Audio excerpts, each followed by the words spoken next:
Bienvenue sur le podcast Mon Budget Zen, le podcast où on parle d'investissement de manière simple, sans cravate et sans jargon financier.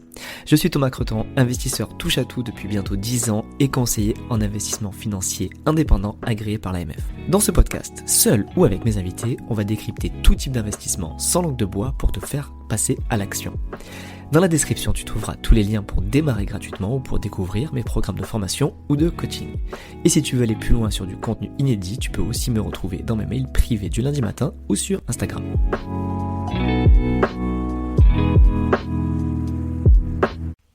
Bienvenue dans l'épisode de podcast de la semaine où on va parler crypto-monnaie. C'est un sujet que je n'ai pas beaucoup abordé, j'ai dû faire 2 épisodes seulement là-dessus et il était temps de refaire un point, d'en reparler parce que ça fait un moment. On est en 2023, il s'est passé beaucoup de choses ces derniers temps. Alors j'ai invité Stan qui est le fondateur de l'application qui s'appelle Yuzu qui vous permet en fait de générer du rendement de manière totalement passive et écologique avec vos crypto-monnaies. Et l'idée de l'épisode, ça va être de parler justement de comment générer des revenus passifs mais de manière écologique. Parce qu'on entend souvent le fait que le Bitcoin est une aberration écologique et on va décrire dans cet épisode, on va en débattre avec Stan sur la nuance de cette affirmation, de pourquoi le Bitcoin peut être vu, oui ou non, comme quelque chose qui est pas bon pour l'écologie et comme une dépense d'énergie importante. Mais on va aussi voir comment investir en crypto-monnaie de manière écologique, comment générer des revenus passifs avec vos crypto-monnaies et de manière complètement passive, bien sûr avec, comme toujours, un rendement égal risque, donc avec comment maîtriser son risque aussi en faisant ça. Et donc voilà, et Stan va nous décrire tout ça, on va reparler de la base, donc qu'est-ce qu'une blockchain, qu'est-ce qu'un consensus, qu'est-ce que le proof of work, qu'est-ce que le proof of stake, comment fonctionne Bitcoin, comment fonctionne Ethereum, et ensuite on parlera des différentes façons de générer des revenus passifs, comme le stacking ou le lending. Et puis on terminera par parler de l'application Yuzu qui est ce qu'a développé Stan, et vous verrez il y a un petit lien de parrainage en dessous de l'épisode si vous voulez tester, donc c'est un lien affilié je précise. Voilà, je vous souhaite une très bonne écoute et un très bon épisode. Salut Stan, comment tu vas ? Ça va très bien, merci. Très bienvenue sur le entre. Je propose, comme d'habitude, pour les invités, que tu te présentes, tu nous décrives un petit peu ton parcours rapidement avant qu'on entre dans le vif du sujet de l'épisode qui va être axé sur la crypto aujourd'hui. Tout à fait. Eh bien, merci beaucoup de me recevoir déjà. Donc, je m'appelle Stanislas de Quénétain. J'ai une formation. J'étais juriste à l'origine, mais ça fait 10 ans que je me suis littéralement passionné pour les cryptos. C'était en 2014 en fait. J'étais à Londres à l'époque. Et j'ai eu un meet-up, j'ai été à un meet-up Ethereum, un des premiers. C'était au tout début. Enfin, c'était quand Ethereum est sorti en fait. Et j'ai assisté à ce meet-up. J'ai eu une vraie révélation. Je me suis dit vraiment c'est le truc. C'était absolument génial. Il parlait des smart contracts. Il y avait le mec qui présentait les smart contracts. Il disait c'est complètement dingue ce qu'on peut faire avec. C'est un truc de fou. Donc moi ça m'a vraiment passionné tout de suite. J'ai commencé à apprendre à coder. J'ai J'ai créé un blog, je me suis intéressé pas mal à la technologie. Pardon. Je voulais vraiment comprendre comment ça fonctionnait, quoi. Comment les différents les modes de consensus fonctionnaient, comment Ethereum fonctionnait. Donc j'ai commencé à coder, j'ai créé un blog, le Blockchain Expert. Après j'ai créé une chaîne YouTube et j'ai écrit un bouquin aussi, je vais en sortir un deuxième là. Et pardon, je suis désolé. J'avais de travers. Et donc là, j'ai créé Yuzu, qui est une application mobile. J'ai co-créé, je suis associé avec Clément Cœur d'œil. Donc c'est une application mobile sur laquelle vous pouvez déposer des euros et des cryptos. Et l'objectif, c'est de rendre l'accès aux cryptos le plus simple possible. Et donc on développe on peut swapper, on peut envoyer un peu comme Lydia, on peut envoyer des cryptos avec un texto. Mais voilà, l'idée, c'est vraiment toujours d'aller plus en détail dans les cryptos et de les rendre le plus accessible possible, quoi.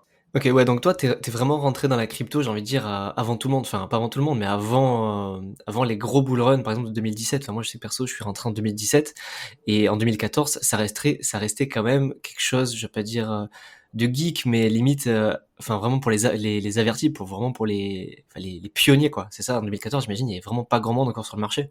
Ouais, c'est vrai que c'était assez nouveau à l'époque. Il y avait C'était pas cher, mais je me souviens, moi, quand il y avait eu, j'avais acheté mes premiers Ethers à 7 balles, tu vois, par exemple. Les XRP, les Ripple, j'en avais tellement, en fait. Le problème, c'est qu'après, bon, on fait des conneries, tu vois, on les vend, Ben on oui, les c'est rachète. ça.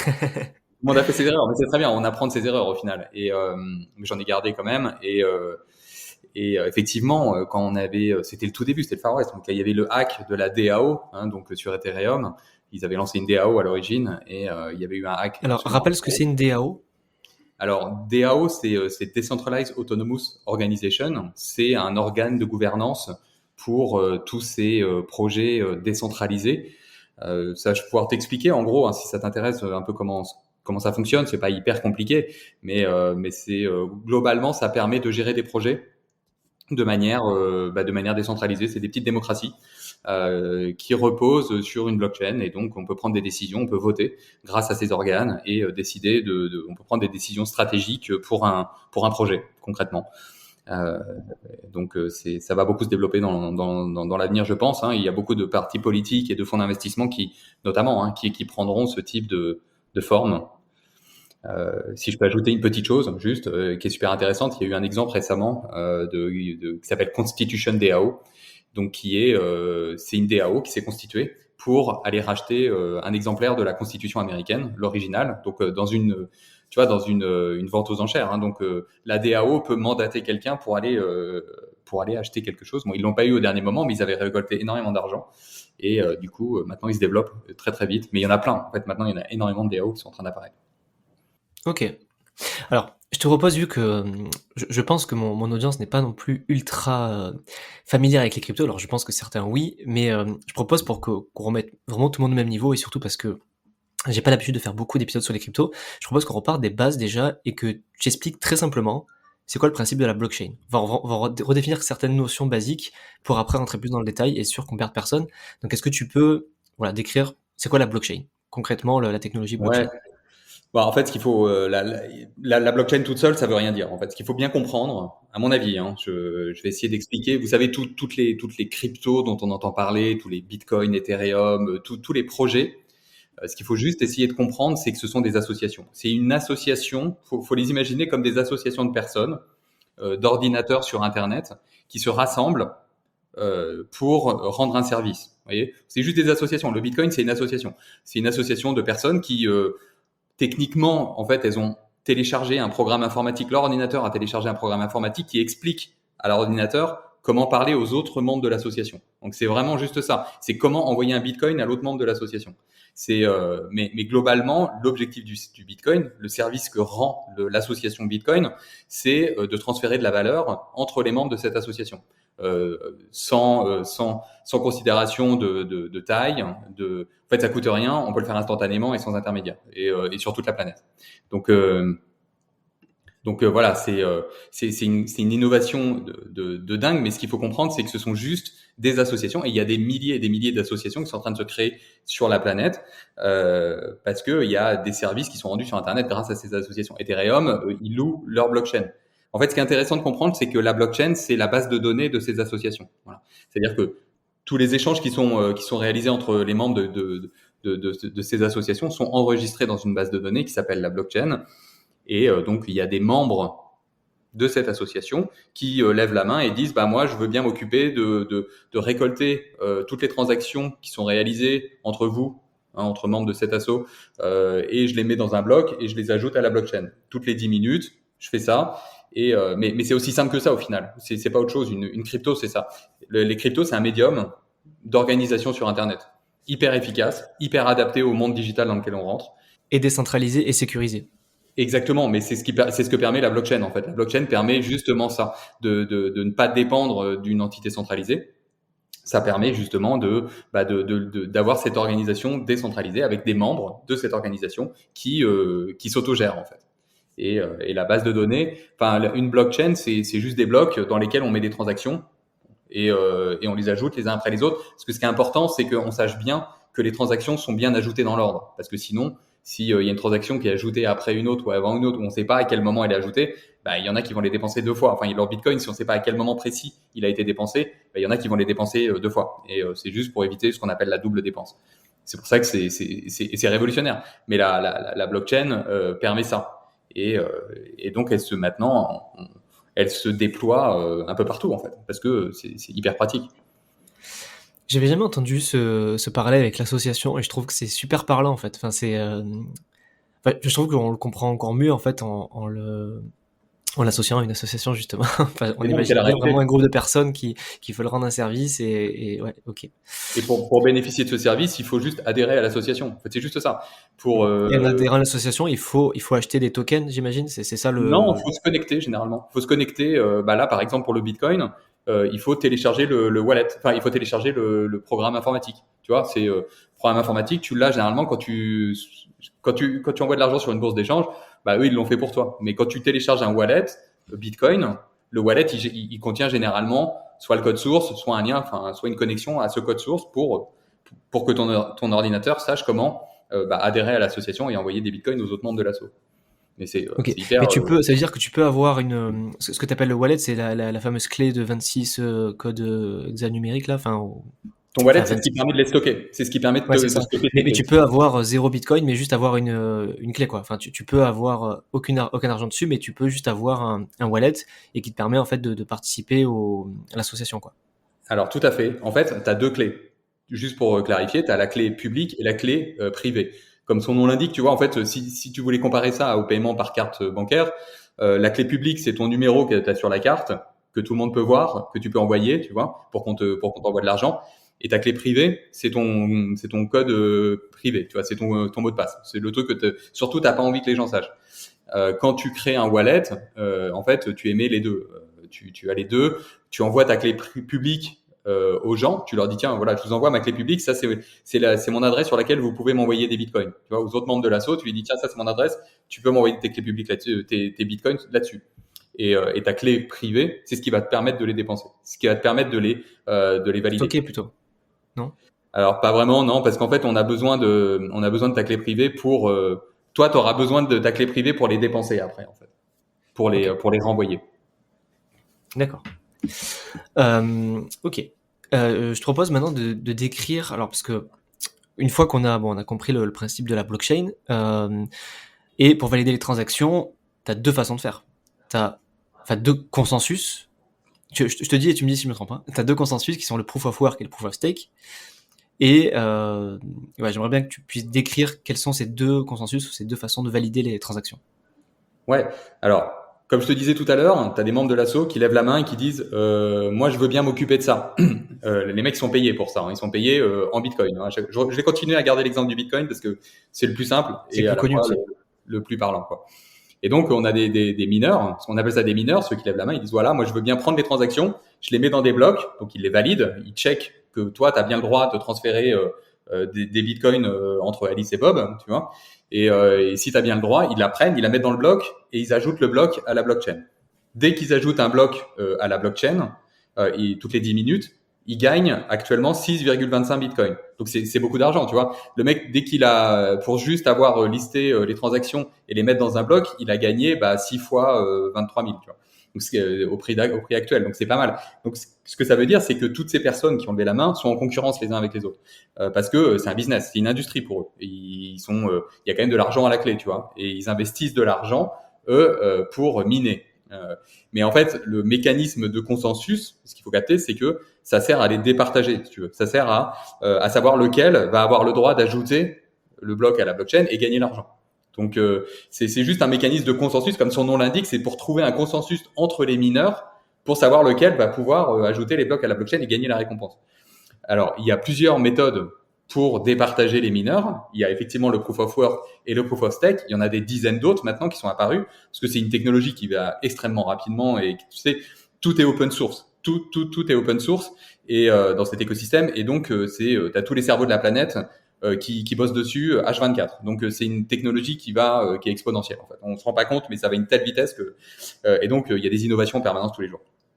Et donc le proof of work, qui est le premier mécanisme inventé donc pour le Bitcoin, qui finalement voilà donc sert à sélectionner un mineur. Si tu veux que je rentre dans le détail de la façon dont ça fonctionne ou tu veux Ouais, j'aimerais que tu puisses décrire en gros les principes globaux du proof of work et la différence avec le proof of stake principalement, quoi. bah, Surtout avec, vu que c'est les deux plus gros. Ouais, bien sûr. Bah, c'est deux conceptions assez différentes. Le proof of work, au final, qu'est-ce qu'on fait? On fait faire des calculs aux mineurs. Et le premier mineur qui a résolu ce calcul a le droit d'ajouter le bloc à la blockchain. C'est aussi bête que ça. Mais c'est aussi pour ça qu'on a une course finalement à l'armement, enfin une course vraiment à... Les mecs, ils achètent des machines de minage, en fait, hein. Ils achètent des ASIC parce que plus ils ont des machines performantes, plus ils sont rapides à faire ce calcul et plus ils vont être les premiers à réaliser le truc, à obtenir le droit d'ajouter le bloc à la blockchain et à récupérer la récompense. Donc, sans rentrer dans trop de détails sur ce calcul, globalement, en fait, ils font des hash, ils font des milliards de hash, de hachage pour deviner en fait l'adresse du prochain bloc, en gros, et le hash en fait du prochain bloc. Et une fois qu'ils l'ont trouvé, c'est le premier qui l'a trouvé, il l'envoie au réseau. Si le réseau valide, il dit effectivement ah oui, c'est bien ça. C'est le premier, il ajoute les blocs à la blockchain. Donc il y a c'est quand même basé sur une consommation énergétique. C'est de là d'où vient la consommation énergétique du Bitcoin. Hein. C'est de ce nombre de calculs croissant, parce que plus il y a de concurrence, plus il y a besoin de calculs, ce qu'on appelle la difficulté. Et en fait, c'est pour ça que le Bitcoin consomme de plus en plus d'énergie et qu'il en consommera de plus en plus, quoi qu'il en soit. C'est mathématique. C'est mathématique. Et c'est pour ça aussi que sont apparus d'autres mécanismes, donc le proof of stake, qui vient, dont Ethereum avant était en proof of work, viennent de passer en proof of stake. C'est passé en septembre dernier avec The Merge. Et ce qui est intéressant avec ce mécanisme, c'est que c'est une autre philosophie. Là, on leur fait pas faire des calculs. On leur dit, vous allez mettre, là dans le cas des Ethers par exemple, vous allez mettre tant de tokens en Ether, c'est 32 Ethers, en gage. Vous les mettez en gage et ça vous donne le droit de participer au minage. On va vous donner des slots. À tel moment, vous aurez le droit de participer au minage. Mais en gros, on part du principe que donc tu as un enjeu, la preuve de l'enjeu, un proof of stake, c'est la preuve de l'enjeu. Vous avez un enjeu dans le réseau parce que vous avez mis des tokens en gage et que si jamais vous faites pas votre boulot, vous allez les perdre. Donc attends, pardon. C'est un peu toujours là, c'est une logique différente si tu veux. Ça consomme zéro énergie. Mais les mineurs, eux, ils ont pas le choix, ils sont obligés de mettre ils ont des tokens en gage, quoi. Et si jamais, par exemple, ils ratent un slot, ou si jamais ils n'arrivent pas à miner, ou si jamais parce que leur machine n'est pas en ligne à ce moment-là, par exemple, ce qu'on appelle le slashing, ou parce que ils sont malveillants, ce qui arrive, mais ce qui est rare, et bien à ce moment-là, on leur garde leurs 32 Ethers. Voilà, c'est ça la preuve de l'enjeu. Mais finalement, c'est deux mécanismes très différents, mais qui visent d'une part à sélectionner les mineurs et à assurer la sécurité du réseau, en fait. Parce que l'idée derrière tout ça aussi, c'est de sélectionner les bons mineurs. Parce que, et de mettre de côté les mineurs malveillants. Voilà. Ouais. Alors, juste à dire un terme, je suis pas sûr que tout le monde ait compris. Quand tu dis slot, qu'est-ce que ça veut dire? Un slot, c'est un moment, en fait. Tu vois, justement, pareil, là, c'est toutes les 12 secondes pour Ethereum. Tu as un bloc qui est ajouté toutes les 12 secondes à la blockchain. Et ces moments, ces slots, c'est divisé en slots. Il y a d'autres noms, hein, mais c'est souvent d'autres noms. Pour les Ethers, je crois que je sais plus comment ça s'appelle. Mais en gros, ils sont attribués aux validateurs. Ils sont attribués aux validateurs en fonction de tous ceux qui ont 32 Ethers et qui ont un nœud se voient attribuer des slots et ils peuvent ajouter les blocs à la blockchain. Ok. Et après, donc, est-ce qu'il n'y a pas un risque, tu vois, avec la preuve d'enjeu, qui est un peu trop de centralisation? Parce que j'ai l'impression que plus tu as de tokens au sein de la blockchain, et plus tu pourras en gagner. Parce que au final, le but de la preuve d'enjeu, c'est aussi de pouvoir avoir les récompenses dans le token en question. Donc si on parle de l'Ether, c'est si tu mets tes 32 Ethers, l'idée c'est que tu puisses valider les transactions pour toi récupérer des Ethers en récompense. C'est bien ça l'idée. Et est-ce qu'il n'y a pas un risque justement d'avoir une trop grosse centralisation, tu vois, au sein d'une association? Parce que théoriquement, plus tu as de tokens dans une blockchain, et plus tu pourras en gagner. Alors c'est tout à fait correct. Il y a un vrai problème de centralisation qu'on a vu d'ailleurs, qu'on voit très bien depuis The Merge, depuis septembre de l'année dernière. Des validateurs, et alors notamment les bourses d'échange qui eux collectent les Ethers de leurs clients et ils deviennent validateurs. Donc en gros, eux ils ont des centaines de milliers de nœuds parce qu'ils ont des centaines de milliers d'Ethers. Et donc eux ils constituent un nombre de nœuds extrêmement important. Et effectivement, plus ils ont d'argent, enfin plus ils ont d'Ether, plus ils ont d'argent et plus ils sont en mesure de miner. Mais en soi, je pense pas qu'il y a le vrai problème fait, le problème qui se pose de centralisation, c'est quand on a vu avec, genre là, je vais un peu passer dans l'actualité, en fait. Je sais pas si tu as entendu parler de l'OFAC, qui est l'OFAC, c'est le corpus de règles qui est édité par le Trésor américain et qui a récemment euh, condamné alors ce qu'on appelle un mixeur qui s'appelle Tornado Cash.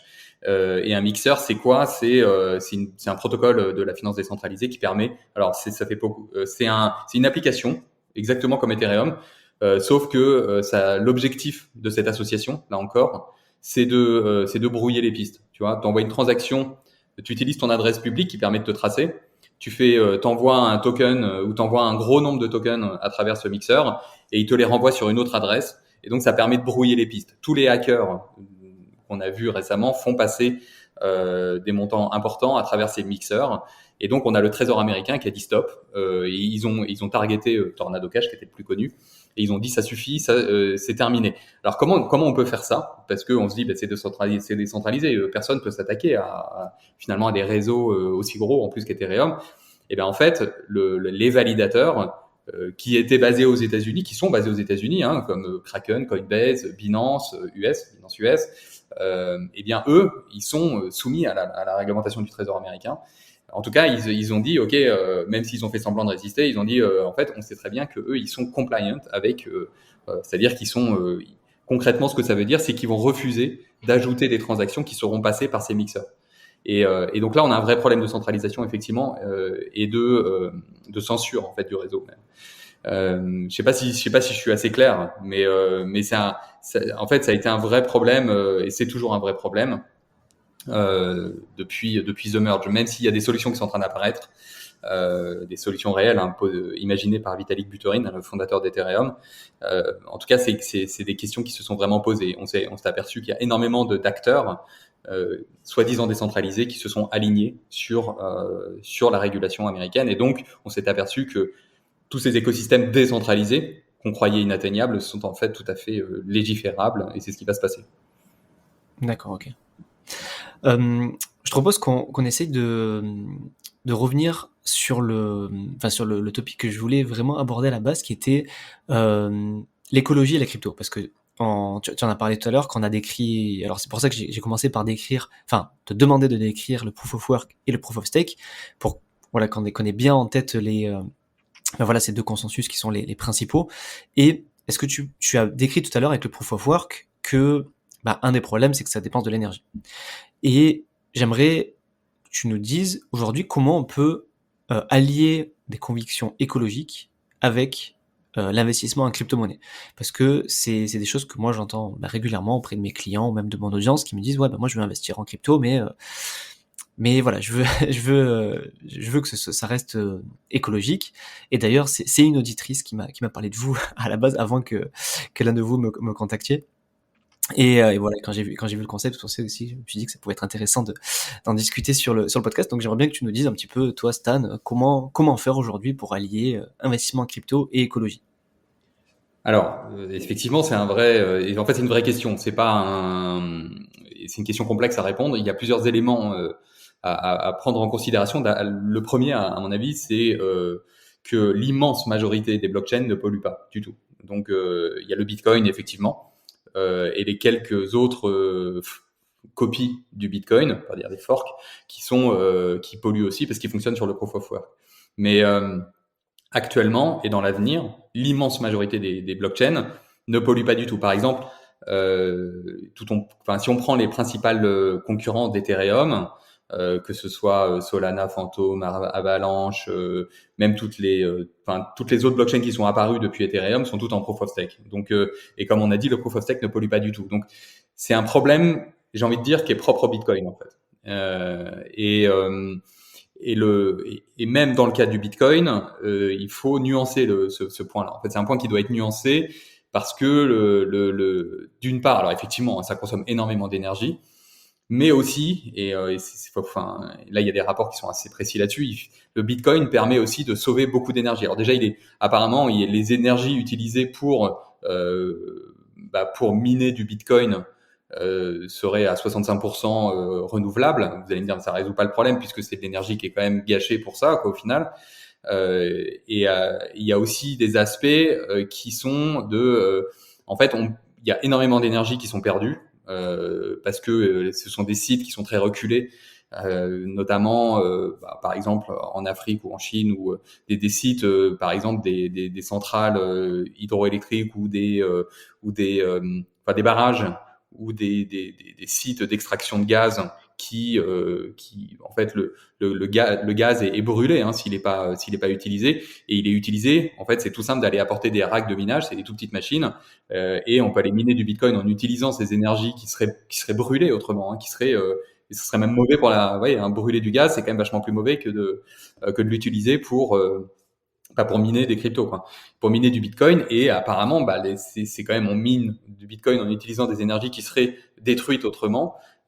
Et je crois que les proportions sont importantes. Il faudrait que je me plonge plus dans les détails, mais je crois que les proportions sont importantes. C'est pas négligeable. Et donc, il y a des départements entiers dans des pays, pas en Europe, hein. En Europe, il y a quasiment pas de minage, mais qui se financent grâce au Bitcoin et en utilisant des énergies qui autrement auraient été détruites. Donc il y a quand même, c'est un débat qui doit être en ce moment, c'est très compliqué de parler de ça parce que il y a quand même une crise énergétique, il y a il y a un vrai problème. Enfin voilà, nous on est extrêmement sensible chez Yuzu évidemment à la transition écologique. C'est pour ça que nous on en parle beaucoup. Enfin c'est pour ça que notre façon, hein, en tout cas chez Yuzu, de répondre à ça, c'est on obtient des rendements sur le Bitcoin, mais on ne les donne pas aux clients. Les Bitcoins qui sont déposés chez Yuzu, nous on génère de l'argent, on génère des rendements dessus, mais tous ces rendements sont alloués immédiatement à la décarbonation, à la transition écologique, à travers un de nos partenaires hein, qui s'appelle Stock CO2, que vous pouvez aller voir. Et à côté de ça, quand on utilise toutes les autres blockchains qui ne polluent pas du tout et qu'on utilise nous, eh bien, sur les rendements qu'on génère, eh bien, il y a une petite option, vous pouvez allouer un pourcentage de ces rendements, eh bien, à la décarbonation, à les allouer à des projets qui visent justement à à favoriser la décarbonation et la transition écologique. Donc, c'est notre façon, en tout cas chez nous, de répondre à ça. C'est important. On peut pas de toute façon, nous, en tant que Yuzu, hein, c'est-à-dire que on est une app d'épargne. On veut produire on veut fournir des services financiers qui soient extrêmement performants, qui soient ceux de demain. On peut pas prétendre fournir des services financiers qui soient plus polluants que les banques actuelles. C'est pas possible. Et donc il y a un gros travail d'explication. Et je pense aussi que nous, on propose en tout cas une solution qui permet en tout cas, le Bitcoin chez Yuzu, c'est là où il est le plus propre, si vous voulez. Je trouve que c'est intéressant là qu'on parte sur ce débat là du Bitcoin parce que moi c'est quelque chose sur lequel je me suis aussi beaucoup renseigné hein, sur. Alors si je récapitule en gros ce que tu as dit en très gros, hein, dès qu'on investit en crypto sur des cryptos qui ne sont pas en proof of work, de base déjà ça pollue pas. Déjà, je te laisse m'arrêter si je dis des bêtises, mais voilà, ça fait zéro pollution à partir du moment où on investit sur une crypto qui est en proof of stake. Donc on va dire aujourd'hui la majorité des cryptos, on va dire la seule grosse crypto qui pollue, alors je mets des grosses guillemets qui polluent, ce serait le Bitcoin parce que c'est du proof of work et parce que ça demande beaucoup d'énergie pour résoudre les calculs, donc comme on a dit pour le fameux minage. Et j'aimerais quand même moins nuancer ce côté sur le Bitcoin aussi, et là pareil, hein, je te laisse m'arrêter si je dis des bêtises par rapport à ce que j'ai lu et ce que j'ai compris, c'est que déjà d'une part t'as dit il y a une partie du Bitcoin l'énergie du Bitcoin est utilisée avec l'énergie renouvelable, a priori une majorité, t'as aussi de l'énergie qui est censée être brûlée, qui est utilisée pour pas être gaspillée pour le Bitcoin, mais moi en plus de ça, de ce que j'ai compris, c'est que le fait de dépenser de l'énergie pour le Bitcoin, c'est ça aussi qui garantit une vraie décentralisation et aussi surtout un niveau de sécurité qui est inégalable. C'est ça moi qui me paraît être un des arguments en faveur du proof of work. Et j'aimerais savoir ton avis là-dessus. Qu'est-ce que tu en penses? Est-ce que c'est vrai? Et voilà, savoir un peu ton avis. C'est tout à fait juste, hein, c'est tout à fait correct. Concrètement, le proof of work, l'argument économique. C'est l'argument économique qui dissuade les mineurs malveillants. En fait, les attaques contre le réseau Bitcoin. Pour l'expliquer simplement, vous voyez, vous avez la chaîne, vous ajoutez des blocs, des transactions. Un, un mineur malveillant, s'il voulait attaquer le réseau, ce qu'il ferait, c'est une des attaques, ça serait, c'est l'attaque des 51%, c'est-à-dire il concentre plus de pouvoir, lui, dans ses mains que 50% des autres mineurs. Et donc, ça lui permet de revenir sur les blocs. C'est-à-dire, en théorie, hein, ça lui permet de revenir sur les blocs, c'est-à-dire de déconstruire les transactions qui ont été réalisées dans le passé. Tu vois, et donc de revenir et lui potentiellement d'ajouter les transactions qu'il a envie d'ajouter. Mais le fait de mais pour faire ça, il faudrait qu'il refasse le proof of work. Et économiquement, c'est un non-sens économique, si tu veux. C'est un non-sens économique. C'est parce que lui, ça lui coûterait beaucoup plus cher que de déconstruire les transactions et d'en refaire des nouvelles. Enfin, ou même s'il dépensait des milliards, ça serait pas économiquement, ça serait pas viable, si tu veux. Il faudrait il faudrait dépenser tellement d'argent pour revenir sur les transactions que c'est un non-sens. Et ça, ce non-sens, il est effectivement possible grâce aux dépenses nécessaires pour miner le Bitcoin, pour réaliser les calculs dont je t'ai parlé tout à l'heure. Parce que ces calculs, ils sont réalisés avec des machines, avec de l'électricité et de la bande passante. Et si on n'a pas ces machines-là, on ne peut pas le faire. Et donc, ça, c'est des investissements économiques, si tu veux. Et donc, c'est l'argument. Effectivement, le réseau est sans doute, le Bitcoin est sans doute un des réseaux les plus sécurisés, clairement, parce que il y a l'argument économique, c'est celui-là. Ok. Et je vais même aller plus loin. Alors, je vais encore donner un argument pour Bitcoin de manière écologique, mais et pareil, hein, je suis ouvert au débat là-dessus. C'est plus pour en discuter avec toi qui es un expert. C'est à moi ce que j'ai lu et compris en fait dans les médias mainstream, c'est-à-dire les médias qui ne sont pas axés sur la finance ou la crypto-monnaie. Enfin, souvent on lit que le Bitcoin va consommer autant qu'un pays, par exemple autant que la Suisse. On fait souvent ce parallèle-là. Donc souvent un petit peu aussi pour taper sur le Bitcoin et, et moi de ce que j'ai lu aussi et compris sur ça, c'est que si on compare, au lieu de le comparer à la consommation d'un pays, si on le comparait par exemple au système bancaire actuel, quand je dis système bancaire actuel, ça veut dire bah, toutes les banques déjà, comment on alimente en énergie les banques, comment les transactions, enfin la consommation des transactions aussi énergétiques des banques, plus ce que financent les banques, et j'ai peut-être oublié d'autres choses sur la consommation d'énergie des banques, le Bitcoin est rikiki par rapport à ce que consomme en énergie le système financier traditionnel. J'aimerais savoir du coup toi ce que tu en penses par rapport à ce que j'ai dit. Est-ce que voilà, par rapport au système bancaire traditionnel aujourd'hui, est-ce que le Bitcoin est un non-sens écologique ou au contraire ça peut être une solution qui consommerait moins si c'était appliqué voilà, à l'échelle mondiale? Une fois encore, hein, c'est une question qui est compliquée à répondre. C'est vraiment une question parce que ça doit être très nuancé. Moi, ce que je crois, c'est que le Bitcoin, alors c'est difficile de le comparer au système monétaire ou système bancaire actuel parce que le nombre de transactions est pas le même. Hein. Tout simplement, c'est pas du tout le même ordre de grandeur. Si tu veux.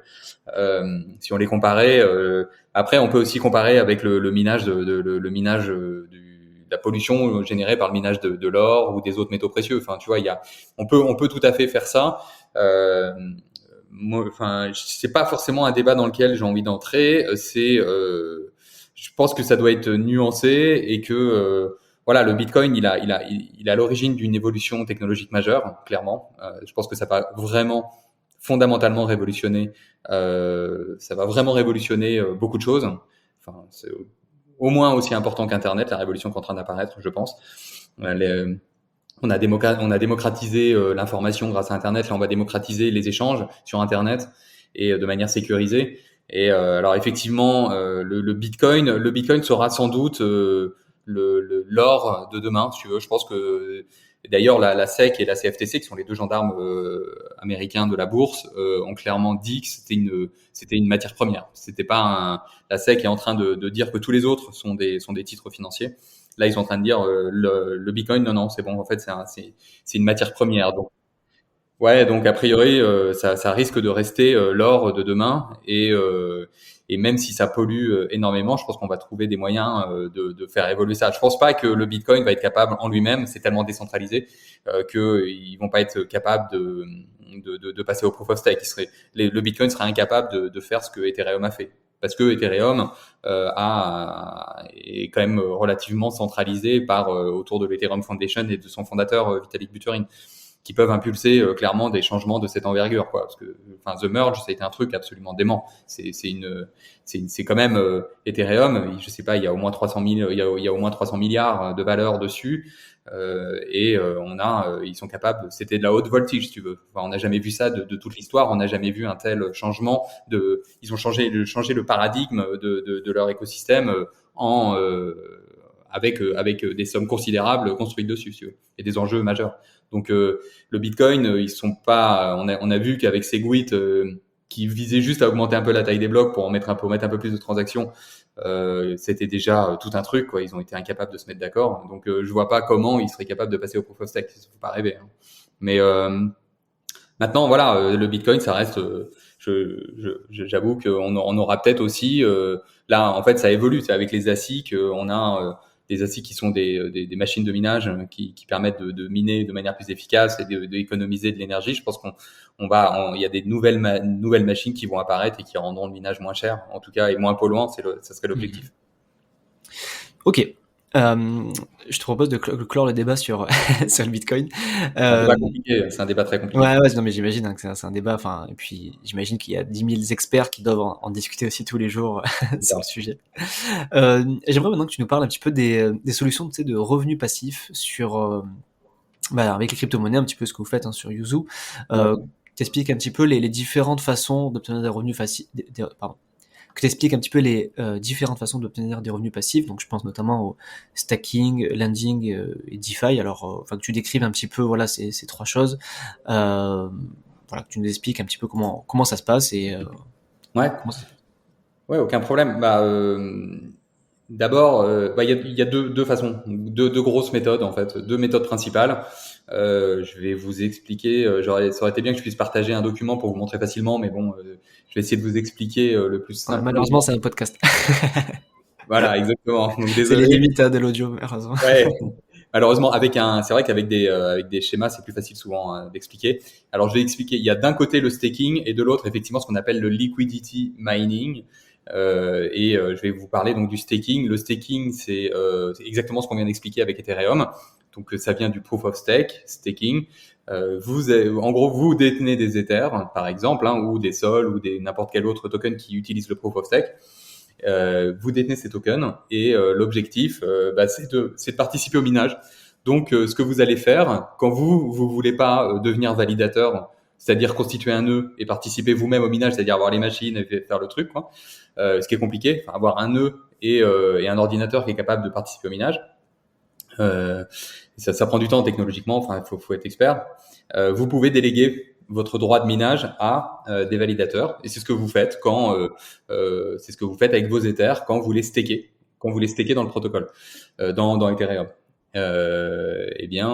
Voilà, donc vous déléguez votre droit de minage et vous êtes rémunéré, vous gagnez une partie de ce que le validateur gagne à chaque fois qu'il ajoute un bloc à la blockchain. C'est ça le staking. Donc c'est le fameux rendement qu'on a, ce qu'on dit 2-3%, c'est ça. Enfin, je sais pas combien ça dépend ça dépend des périodes, j'imagine, et pas mal de choses, mais ça dépend du nombre de personnes qui stake déjà dans le réseau. Plus il y en a, moins les rendements sont importants. Mais ça dépend, ça dépend exactement des périodes et ça dépend des projets. Il y a des projets qui rémunèrent beaucoup plus parce qu'ils ont besoin de plus de sécurité, ils ont besoin d'attirer plus de monde. Mais des réseaux comme Ethereum actuellement, c'est entre 4 et 7%. Ça fluctue c'est plutôt autour de 5% en ce moment. Donc c'est ça le staking. Vous participez au minage. Voilà, le staking. Okay. On délègue le travail de minage, quoi. On délègue nos tokens aux mineurs. Voilà. Ouais, ok. Ce qu'on appelle le liquidity mining, c'est autre chose. C'est-à-dire que là aussi, vous mettez des tokens en gage, mais vous les mettez plus pour faire du minage. Vous les mettez pour permettre à des applications de fonctionner. Des applications généralement de finance.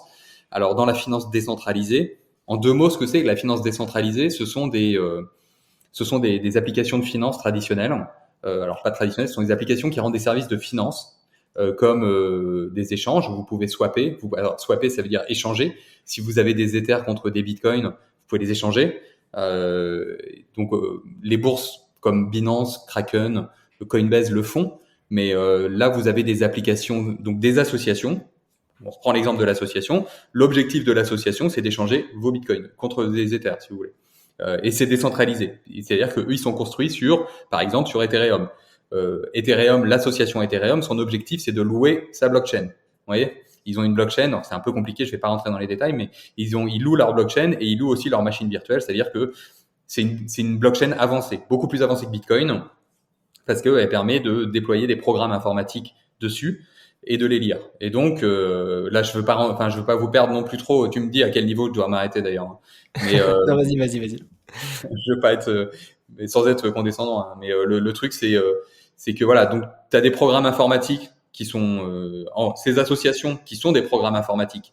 Ce sont des smart contracts qui sont enregistrés sur Ethereum, offrent des services de finance. Tu vois. Donc globalement, si tu voulais schématiser, quand tu t'adresses à la finance décentralisée, tu t'adresses à des programmes informatiques.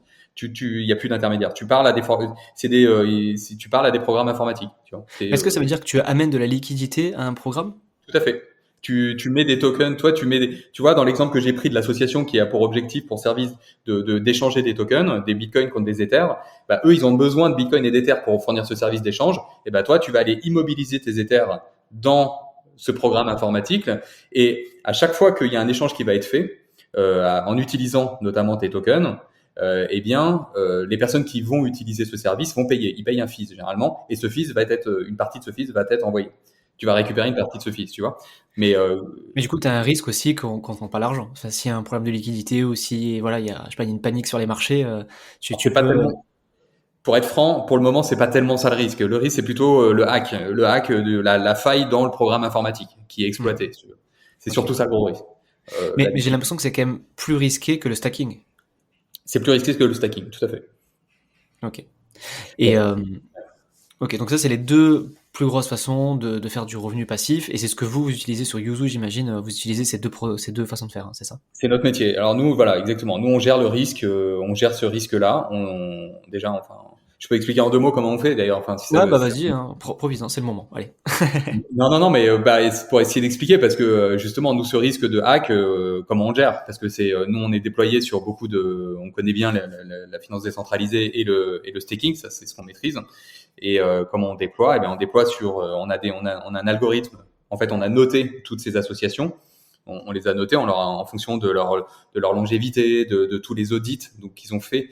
Les audits, hein, c'est des spécialistes qui viennent voir si le code est bien codé, quoi, et qu'il n'y a pas de risque.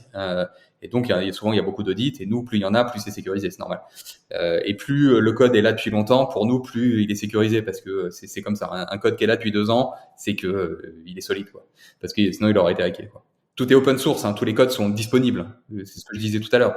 Donc les hackers, ils les regardent, quoi, ils les checkent et ils essayent d'utiliser les failles, quoi. Mais a priori, un code qui n'a pas été hacké pendant 2 ans, c'est a priori et qui détient et dans lequel il y a des milliards, a priori, c'est que il est solide, quoi.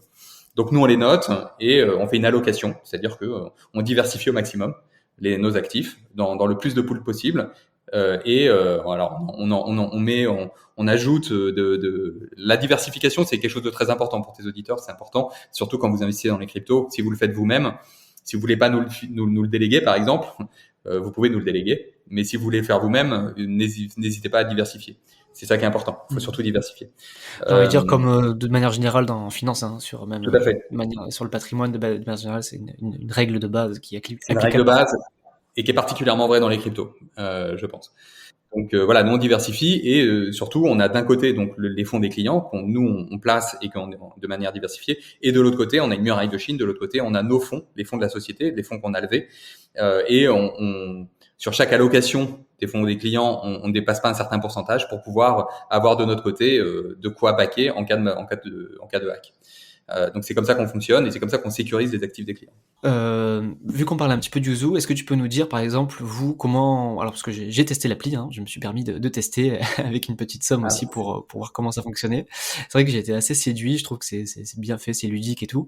Et je voulais savoir vous comment vous rémunérez, parce que alors, enfin, du coup, quels frais vous prenez? Parce que de ce que j'ai compris déjà dans la transaction, moi j'ai vu qu'il y avait une petite partie quand même qui était pris en frais, mais je suis pas sûr que ça va à vous, c'est pas, je sais pas, ça va à votre service de paiement ou à vous. Je voulais savoir déjà en termes de frais comment ça fonctionnait, comment vous rémunérez et les frais payés lors des transactions, à qui ils vont. Alors c'est très simple. Nous ce qu'on voulait c'est évidemment il faut qu'on soit extrêmement nous on veut être très transparent là-dessus. C'est tout simple. Nous on génère des rendements, tu vois, sur tu déposes des euros. admettons que tu as envie de déposer des euros sur Yuzu, ce qu'on fait nous, c'est que on les tokenise, c'est-à-dire qu'on les transforme en stablecoin. Le stablecoin, c'est quoi en 2 mots? C'est l'équivalent d'un euro ou d'un dollar, mais en crypto. Ça évolue pas, ça bouge pas, et nous c'est ça qu'on place. Donc on place de la monnaie on fait du placement, on fait pas du trading si vous voulez. Et donc ces stablecoins, nous on arrive à générer, ça dépend, hein, ça évolue. Donc d'ailleurs les rendements qu'on donne évoluent toutes les semaines. Mais là en ce moment, en ce moment il est à 4,6% sur les euros, mais l'objectif c'est quand même plus du 6. Là c'est parce qu'on est en bas du marché et qu'il y a assez peu de en fait il y a très peu il y a moins d'échanges. Il y a moins de transactions, donc nous on gagne moins d'argent sur l'argent ou sur nos placements. Mais initialement, on a commencé plutôt à 7-8%, et c'est ça qu'on génère normalement. Mais là, on est à 4,6, donc ça veut dire qu'on prend pas plus de risques pour vous générer plus de rendement. On reste, voilà, on Plutôt ajuste. prudent. Ouais, on reste prudent. Notre objectif, c'est la sécurité, hein. Notre objectif premier, c'est la sécurité. C'est à tout moment pouvoir vous rendre votre argent. Nous, de toute façon, on est enregistré auprès de l'AMF. Eux, ils checkent tout. On n'est pas là. On n'a pas le droit de faire n'importe quoi. Enfin, je veux dire, ce qui s'est passé avec FTX aux Bahamas, où les fonds des clients étaient dépensés au même titre que les fonds de la boîte, c'est juste impossible en France. Enfin, faut bien comprendre que ça serait pas arrivé en France. Un scandale de l'ampleur d'FTX serait pas arrivé en France. Enfin, faut juste à la fois rassurer et comprendre, enfin, que c'est pas le Far West non plus. Enfin, on est contrôlé. Ils savent Ouais. exactement Mais ce c'est de qu'on fait. plus en plus régularisé et au final, c'est quand même une Ah bonne oui, chose, oui. quoi. Oui, et puis ça va l'être de plus en plus. Enfin, je veux dire, la réglementation qui arrive, la MiCA notamment, en Europe, va être va être aussi exigeante pour les sociétés crypto que pour les sociétés de gestion traditionnelles. Et c'est très très bien. Au final, il va y avoir des obligations de capitaux propres, ce que nous on fait déjà, ce que je vous expliquais, hein, les fonds propres pour backer en cas de coup dur. C'est ce qu'on fait déjà, parce que voilà, nous c'est la seule façon de sécuriser, on sait bien. Et au final, bah voilà, on va avoir un écosystème aussi encadré que la finance traditionnelle. Mais je trouve que, enfin, une petite parenthèse, je trouve que la réglementation en Europe a été assez maligne, enfin, a été assez, elle a laissé en tout cas, elle n'a pas étouffé l'innovation. Elle étouffe pas l'innovation.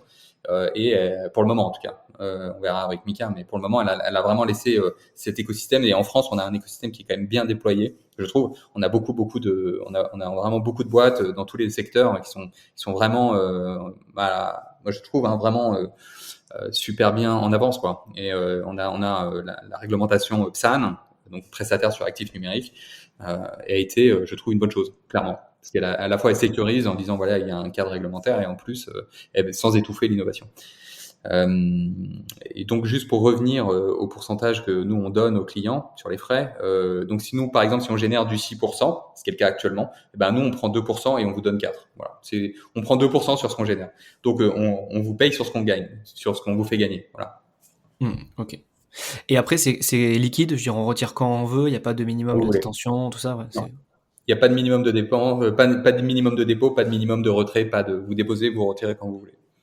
Ok. Et on peut, et du coup, sur l'appli, on peut choisir soit de prendre des stablecoins, donc des monnaies stables par rapport au dollar ou à l'euro, ou acheter de la crypto. Et du coup, théoriquement, il y a un rendement plus intéressant, mais aussi un peu plus risqué, quoi. Alors pas forcément plus risqué parce que c'est plus risqué parce qu'il y a la volatilité. C'est-à-dire si vous achetez des Ethers, vous êtes plus en euros, et donc là le prix de l'Ether peut bouger, peut monter ou peut descendre. Là il y a un risque de ce qu'on appelle un risque de volatilité. Mais nous ce qu'on fait c'est qu'on le stake, on stake vos Ethers et on vous donne. Alors là pour le moment c'est 2%, mais on va vite passer après. Il y a une mise à jour à la fin du mois de mars qui s'appelle Shanghai, et après là on vous donnera plus du 5-7%. Donc le risque est, comme on l'a dit tout à l'heure, moins important avec le staking. Donc non, je pense que ça c'est un peu ça dépend de vous, hein, votre profil d'investisseur, comment vous avez envie de vous exposer aux crypto. D'accord. Mais ce que je veux dire, c'est que si quelqu'un veut vraiment tester sans prendre trop de risques, c'est peut-être mieux qu'il aille d'abord sur des stablecoins. Et s'il veut prendre un peu plus de risques, aller sur les cryptos, parce que, alors, mis à part les rendements, les revenus passifs liés à la crypto, comme tu dis, on est lié au prix de la crypto et donc à la volatilité. Donc si la crypto demain tombe à zéro, bon, on peut tout perdre. Alors que théoriquement, sur le stablecoin, bon, on est jamais à l'abri hein, aussi d'un cataclysme. On l'a vu avec Luna en mai dernier, mais en théorie, un stablecoin n'est pas censé être volatile, quoi. Non, exactement. Ok, bon, de toute façon, je vais mettre un petit lien de parrainage dessous, et tu me dis si je me trompe, mais je crois que il faut mettre 100 € minimum, et vous offrez, alors le parrain et le filleul gagnent une box et ça va de... Alors, dis-le toi peut-être, parce que tu connais mieux que moi les termes du parrainage. Ouais, bah non, mais en fait, vous avez un code de parrainage, vous le donnez à la personne qui doit être parrainée et elle l'ajoute au moment de son onboarding, parce que nous, vous devez mettre votre passeport parce que voilà, on a des obligations réglementaires. Et donc, une fois que vous avez fait ça, bah, vous avez 30 jours pour déposer 100 euros minimum. Et après, vous gagnez des boîtes. Alors, c'est une loterie. Vous gagnez des boîtes qui vont de 1 DOT. Alors, DOT, c'est le token de Polkadot, qui est un réseau que nous, on aime beaucoup. Polkadot, mais on va diversifier, on a ajouté d'autres. Il y a aussi des Ethers, vous pouvez gagner des Ethers, et vous pouvez gagner de 1 DOT à 100 DOT, vous pouvez gagner jusqu'à Alors, et 50. combien vaut un dot aujourd'hui, à l'heure où on 1 DOT, enregistre ça en vaut, mars? il est à 6 euros. Ok. Donc, vous pouvez gagner jusqu'à 600 euros. Et vous pouvez aussi gagner un demi-Ether, donc 1500. Non, bah non, là, ça serait plus 700 euros. Et Ok. le gros lot Donc a ça va, été on va gagné. dire de... Ok, d'accord. Donc après, ouais, Il y c'est une avait un loterie, Ether, mais c'est... le gros lot d'un Ether a été gagné, mais bon, c'est pas. Il y a encore beaucoup, beaucoup d'autres lots et faut pas hésiter à en profiter. Donc en gros, pour 100 euros déposés minimum, on peut gagner de 500 à 700 euros lors de la souscription avec le lien de parrainage, quoi, à peu près. Ouais, tout à fait, sans problème. Et les deux, hein, le parrain et le parrainé. Ok. Super. Et alors, je te propose, avant de terminer l'interview, je voulais aussi faire un point global sur le marché crypto, là, à l'heure où on enregistre en mars 2023, parce que ça évolue tellement vite, donc bon, ce qu'on va dire risque de plus être valable dans 6 mois, mais je voulais avoir un petit peu ton ressenti sur le marché actuel, parce que bah, on a connu en 2021, bah, voilà, ce qu'on appelle un bull run, donc une très forte montée, on a connu une très forte baisse en 2022, là, en 2023, ça se stabilise, même ça a même un peu remonté ces derniers temps. Je voulais avoir un petit peu, alors je te demande pas forcément de faire projection parce que je pense que c'est la meilleure moyen de se planter à chaque fois qu'on en fait une, mais juste avoir un petit peu ton ressenti sur le marché actuel, enfin voilà, avoir un petit peu ton ressenti sur ce qui se passe, que ce soit au niveau de, je sais pas moi, de l'adoption des cryptos, de la régulation, ou même de, je sais pas moi, si tu sais, enfin voilà, de l'évolution du marché dans les prochains temps. Qu'est-ce que tu ressens aujourd'hui toi sur le marché? Qu'est-ce que tu pourrais nous dire? Bah, si on regarde tous les indicateurs qu'on a actuellement, on appelle ça des indicateurs on-chain, c'est-à-dire concrètement, on regarde le réseau Bitcoin, comment il s'est comporté dans les cycles précédents, parce que le Bitcoin fonctionne par cycle, hein, c'est le troisième marché baissier qu'on connaît. Donc ça, je pourrais vraiment rentrer dans les détails, mais d'ailleurs, je fais un coaching aussi toutes les semaines, si vous voulez, où je parle de ça, où je fais une analyse de marché en fait toutes les semaines. Actuellement, on est clairement pas loin. La situation est très comparable à celle de 2019 selon moi, où on est en bas du marché. La grosse différence, c'est que on a depuis 2021 les investisseurs institutionnels qui sont rentrés dans les cryptos, c'est-à-dire qu'ils ont ajouté des bitcoins des cryptos et des bitcoins dans leur portefeuille, et ils les considèrent comme des actions, c'est-à-dire des actifs à risque. Et donc, quand ils vendent leurs actions pour aller se mettre pour acheter du dollar, par exemple, pour se protéger contre des mouvements, et ben ils vendent les cryptos de la même manière. Donc, on a une très forte corrélation entre notamment les indices américains comme le S&P et le Bitcoin. Et donc, Ce finalement, qui n'était pas le cas avant, j'ai l'impression, hein, que c'est que non, depuis c'est pas le cas. 2021 où maintenant on est vraiment corrélé entre les marchés financiers et les cryptos, quoi. Voilà. On est très fortement corrélés. Donc, on a d'une part les cycles du Bitcoin qui impactent la valorisation. On a aussi les cycles macroéconomiques maintenant de la finance traditionnelle. On a beaucoup d'éléments qui impactent les cryptos. Et donc, on est obligé de prendre en compte la potentielle récession qui va arriver en 2023. En tout cas, tout le monde en parle et il y en a beaucoup alors, on en parle maintenant sur le niveau de magnitude de la violence de cette récession. Il y en a qui disent que ça sera un soft landing, d'autres qui disent que ça sera l'hécatombe, mais on est obligé d'en tenir compte, en tout cas, dans l'univers des cryptos, vu la corrélation entre les deux, quoi. Et donc moi, c'est ce que j'analyse un peu toutes les semaines. Pour moi, on va voir ce qui va se passer, mais ça va être assez similaire à ce qu'on a connu en 2019. Donc je vous invite à aller regarder ce qui s'est passé en 2019 pour voir un peu potentiellement ce qui peut nous attendre en 2023, mais ça correspond à ce que je pense. Ok. Mais bon, après, on est aussi pas à l'abri d'avoir, au contraire, une remontée forte dans les Pas années, tout dans de les suite. années qui arrivent, quoi. Dans les années Ouais. à venir, aucun doute là-dessus. Dans le prochain halving Mm. en 2024, mais pas tout de suite, à mon avis. Je vois pas ça en 2023 du tout, en tout cas. Ouais. Je suis assez, enfin, je partage aussi. Bon, j'ai pas du tout ton œil d'expert, mais c'est mon ressenti aussi. Mais, Ouais. enfin, moi, j'en ai d'ailleurs une question ouais, qui me paraît, on avait parlé en off d'ailleurs, mais tu vois, alors le halving rapidement, c'est quelque chose qui se passe tous les 4 ans. Alors, j'essaie de le décrire très rapidement et tu me dis si je dis des bêtises. Hein. C'est quelque chose qui se passe tous les 4 ans sur la blockchain Bitcoin et qui réduit la récompense des mineurs par 2, ce qui fait que théoriquement, on a une offre plus réduite et qui théoriquement peut faire valoriser le montant du Bitcoin. Tu me dis si je dis des bêtises, c'est bien. Non, c'est Ça. exactement ça. En fait, c'est la rémunération des mineurs. Donc là, actuellement, ils ont 6,25 Bitcoin, qui est divisé par 2 du jour au lendemain. Donc en Et tous mai les 4 ans, quoi, à 2024, peu près. ouais, voilà, tous les 210 000 blocs en fait. Et du jour au lendemain, ils vont se retrouver là la prochaine fois, toutes les 10 minutes, il y aura plus que 3, je sais pas combien de Bitcoin seront mis en circulation.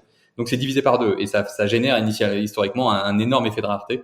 Et ça a engendré les marchés fortement haussiers qu'on a connus. Historiquement, ça s'est toujours produit. Ça, on ne sait pas si ça va se reproduire en 2024, mais historiquement, ça s'est toujours produit. C'est là tout le sujet que je voulais aborder avec toi, parce que tu vois, là je fais le protecteur en disant bah, les performances passées, je ne présage pas du futur, mais enfin, j'ai l'impression que on se dit qu'à chaque halving il y aura un bull run, mais j'ai envie de dire maintenant, ça fait quand même 3 fois que ça se passe, j'ai envie de dire, enfin, ce serait trop facile en fait. Enfin, tu vois, j'ai peur en fait que vu que maintenant on le sait, que tout le monde l'attend, j'ai envie de dire ce serait trop facile parce qu'on se dit bah j'investis maintenant et en 2024 dans tous les cas je fais un x3, un x4, mais alors déjà bon, j'ai envie de dire, enfin si c'était si facile tout le monde le ferait, donc enfin je veux savoir ce que t'en penses toi, tu vois, de ça, de ce halving, et est-ce que on est sûr que ça va arriver ce nouveau bull run en 2024? Non, on est sûr de rien. On est sûr de rien. Mais ce que je vois juste, c'est que là, en ce moment, les médias essayent de dissuader tout le monde d'investir, sans doute volontairement, pendant que derrière, on a des gros fonds d'investissement qui sont en train de racheter tout l'écosystème des cryptos.